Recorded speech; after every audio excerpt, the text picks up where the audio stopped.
So, message. ispace was founded in 2010, and the first years participated in the Lunar X Prize under the name of HAKUTO team. After the X Prize was cancelled, we evolved into actual lunar lander mission company, transportation company, and we have been working very hard to get our lander ready for the mission. So, the things don't work as expected. This is our lander. Our lander is a little bit smaller than the Apollo lander, and our rover will be smaller than the Chinese and the American Mars rovers. So you can see that the objective that we have with this approach is to have a small, low cost and high frequency. And this allows us to perform much faster developments and to go in a more periodic way to the moon. Laurent, when he contacted me, he wanted me to start talking about the reasons why we wanted to go to the moon, the vision, and I'm actually an operations engineer, so I'm not in charge of the vision of ispace company.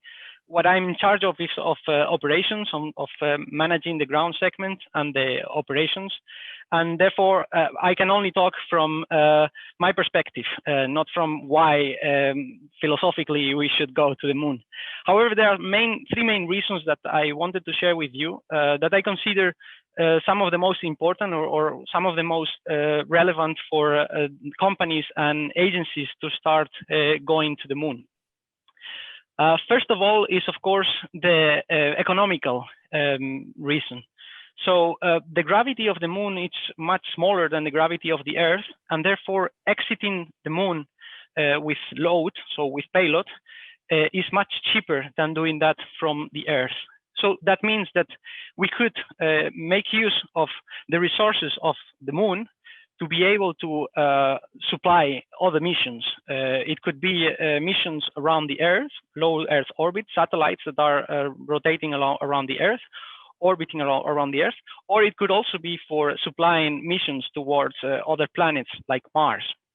So therefore, it is very interesting for space agencies and for human beings in general to be able to make use of those resources. In principle, one of the most relevant resources is water. We all know that there is water on the moon, and water can be separated into hydrogen and oxygen, and therefore can be converted into propellant for the different missions. Therefore, for us, this is our critical, our main objective is to make use of this water. And for that, the first step is to transport goods towards the moon. So that's why we are now working on the lander. Then the second important thing is, from my point of view, the political reasons. So we have been working with the International Space Station for a lot of years already. And we have seen that the coordination and the cooperation between big monsters like Russia, US, Europe, Japan has been very fruitful in terms of diplomacy and in terms of technology development. So the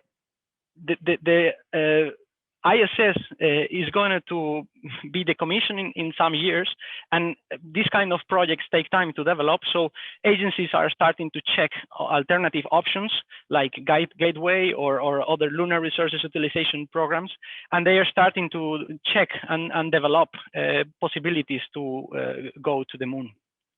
This international cooperation is very important, is complex. Working with other nationalities, even though people loves it or they say that they love it, is complex. It's not something easy, but it's very fruitful, and it can give a lot of important things for human beings. The next point from my point of view is technological. Solving the problems of having humans on the moon is extremely challenging, and all these technologies that we are going to create will allow us to also have a return on investment on the Earth. So we could make use of all these developments to improve and to make impact on the society. So those are the main 3 reasons why I think that we should go to the moon. Since we have all these reasons, now this works, opportunities are rising, and the demand is increasing, both from agencies and from other industries.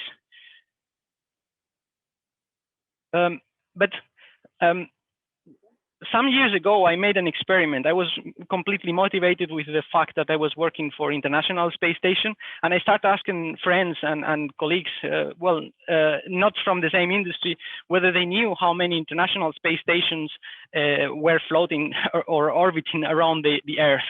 And it was funny because many people told me numbers like 10, 30, and I was surprised at how comes that people don't know how many international space stations exist in the world, and that they say random numbers like 30.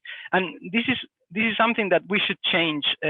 We cannot have education systems that are not providing this kind of information to our kids.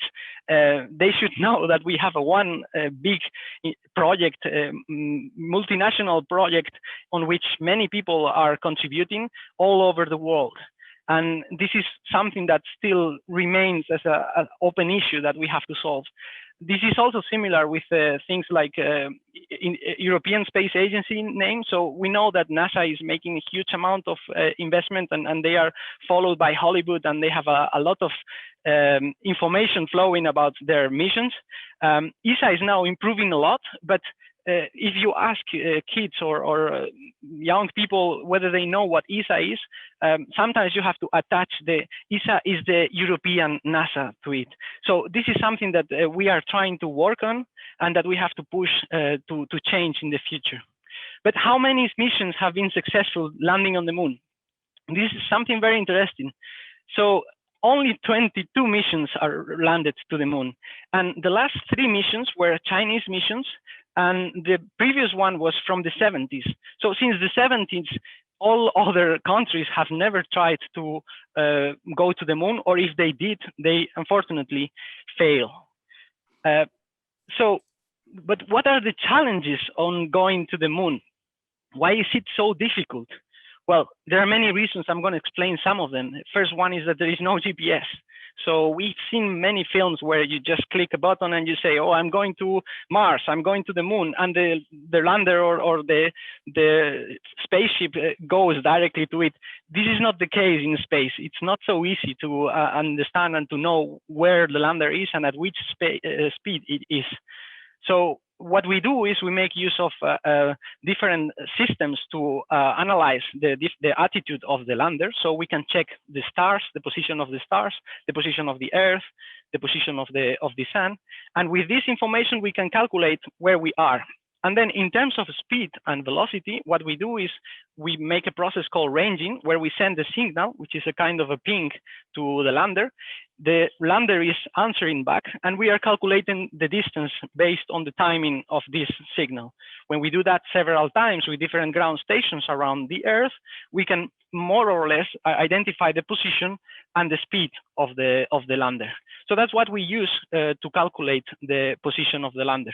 Then after having this information, we use some software that is capable of making the calculation on the orbit that is predicted. And then with this, we can know where are we going, and we can change. The flight dynamics team is able to define the maneuvers that are going to make the lander change direction and speed, so that we can reach the moon and land where we want. The next thing is temperatures. Temperatures are extreme on space. So I'm sure that many of you have suffered the issue of the graphic card dead. So your computer one day starts blowing up a lot of air, and then suddenly it switches off, or it cannot switch on anymore. The problem here is heat transfer. The electronic chipsets have a lot of heat that has to be dissipated. On ground, we have convection, and we can extract this heat by the convection process. So we use air, big airflows to be able to retrieve that heat and remove it and cool down the items. In space, we don't have air and we don't have gravity, so there is no convection. We have to extract the energy in another way. So what we use is radiators. And when we are cold, because we have parts of the lander that are cold, what we do is we provide energy with some resistances and we can increase the temperature. So it's a very technological issue, a very big issue to solve the problem of temperatures on space. The next thing is launching. Launching is extremely expensive. That's why everybody was freaking out when SpaceX was reducing the prices. And then a lot of companies came and start pushing up for reducing the cost of launching. The next one is power. This is one of the most difficult resources to have. We use the solar energy, and we have some panels around the lander. Big missions or orbiting missions can make use of big panels that can be extended, like, for example, the ISS that have several panels that are extended. But for us, since we also have to land, we will have to either ply them before landing or remove them before landing. So that's why what we do is we put these solar panels around the surface of our lander. The next thing is landing in a safe spot is very difficult. So we don't have imagery of the moon. The imagery we have is not good enough. It doesn't have enough resolution to ensure that one surface is free of rocks or that there are no problems to land there. So it is very difficult, and we always need to have some sensors and radars to be able to identify the best spot for landing. If you remember the Apollo 11 landing, they had to move and to control the landing because the position that the computer was assigning was not proper, and they could fail because of that. And the last thing is communications. Well, it's not the last thing, it's almost the last thing. Communications are very difficult. We have 1.3 seconds of delay between ground and the moon. And that means that many of the protocols that we are currently using on ground cannot be used for communicating with the moon. So fortunately, there have been a lot of improvements here, and we are using different frequencies than the ones used in the past, and we can make this communication much better than before. And the last one I didn't want to forget about it is radiation. Radiation is a very big problem. Electronics have radiation from the sun that could damage the components, or it can make them reset, and this could completely move you into a fail situation that could deal into a mission failure. So on ground, we do have the ionosphere that is protecting us, the atmosphere protecting us from the solar rays, but on the space, we do not have that. So we have to design for this. So, but how did the Apollo program manage all these things? Well, they have a huge amount of money. A huge percentage of the US GDP was used and invested on that. The program was almost around 4% of the total budget that the government had for other things. So even the estimations of people working around the space programs say that they had almost 400,000 people participating either directly or indirectly on this program. The next thing is technology. They started using state-of-the-art computers, which, if you compare with the actual computers, are very small. And they also use a big network of antennas. So they had some international cooperation with other partners that were providing them the capability of having ground stations around the Earth, so that when there is a rotation, the lander can be monitored at each time. So money, people, technology, and international cooperation. How do we do it in case we don't have so much money and we don't have so much people? Well, the current tools are basically technology. The software evolutions that we have had in the latest years have been impressive. Even from the start time of my operations 10 years ago to now, the tools used for operations have improved a lot. The displays that we can use, how we develop them, how we test them, have changed extremely, and this reduced a lot the amount of people required for preparation. Then simulation technologies. I started my career, as Laurent said, in Senaero, and they were experts on simulation technologies for manufacturing and for load analysis. So we don't have to test everything. In the past, if you had to check whether a piece will work or not under certain loads, you would just test it under the load and check whether it would work or not. In our case, we don't have to do that anymore. We just put it inside one of our softwares, and we can make the analysis and define whether the piece will fail or not under these conditions. The knowledge of new materials, the carbon fiber, something that we are so used to, many cars are using it, many boats are using. I do kayaking, and kayaks are done in carbon fiber. That was something unthinkable during the Apollo mission. So even the carbon fiber started to grow around the Apollo mission era. So that's something that improved a lot and reduced a lot the weight that is to be uploaded on orbit. Then the next thing is communication technologies. Of course, they have improved a lot. As I said before, the way we were transmitting data before has nothing to do with what we can do now. We are receiving 4K images from Mars rovers on a daily basis almost.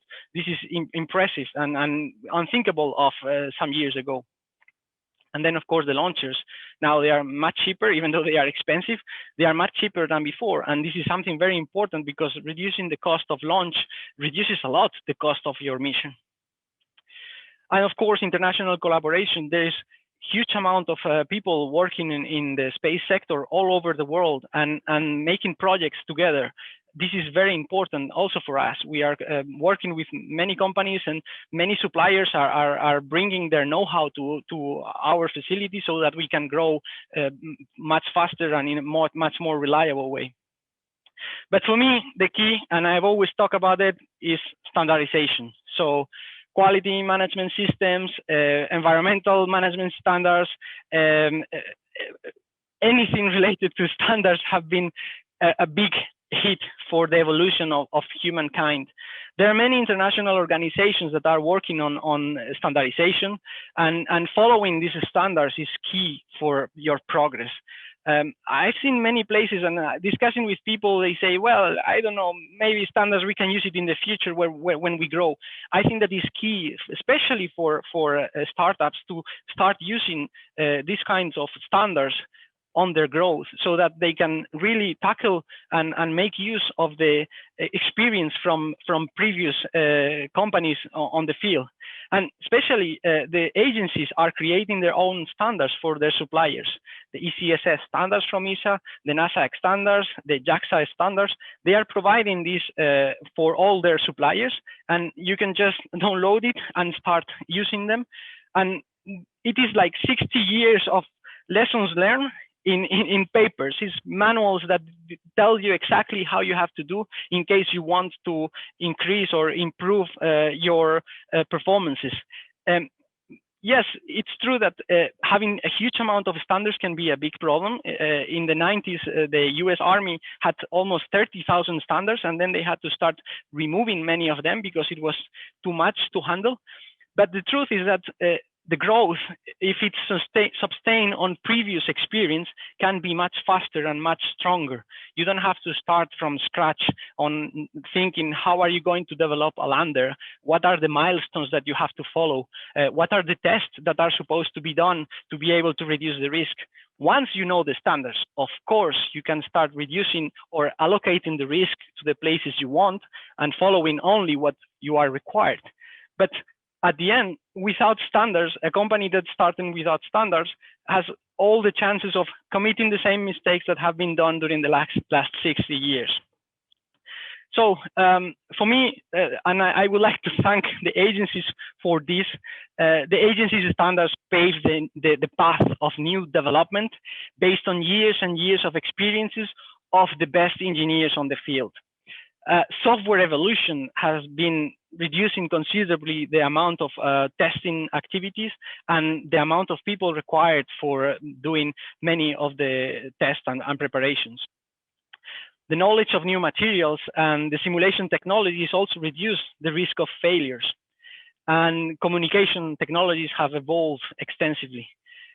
As we know, the current engineers are learning processes and methodologies in the university that have been improved during the last decades. So this contact between university and industry is extremely important, because we cannot have engineers coming from aerospace engineer university not knowing about ECSS standards. This makes no sense. So we have to push this know-how into the university so that new guys coming into the industry can grow in a much stronger way and can make use of the lessons learned of those people. So actually now getting to the moon, it's much easier than in the 60s. And yeah, this is my team. We have more than 100 people from at least 13 countries, with 3 offices, one in Luxembourg, one in Tokyo, and another one in the US, and one mission control center that you can see here. And we have one dream, which is to go to the moon. But I would like to end up highlighting the work of the anonymous workers in general. So in this industry, we always have the big leaders who many people follow. But at the end, the big leaders are nobody if there are no people closing the requirements, or checking whether the soldering is correct, or making a design on the path of the PCB. All those people are the real heroes of the success. And that's why our team is working hard as a team to be able to succeed in this. Even the people from the secretary, all the people that are around the company are extremely important, because having somebody happy on the working place means that they're gonna stay and they're gonna invest their life on you. So I am very fortunate to be part of such an awesome team. And yeah, I hope that in some months or years, I'll be talking about how we did it to land on the moon. Thank you very much.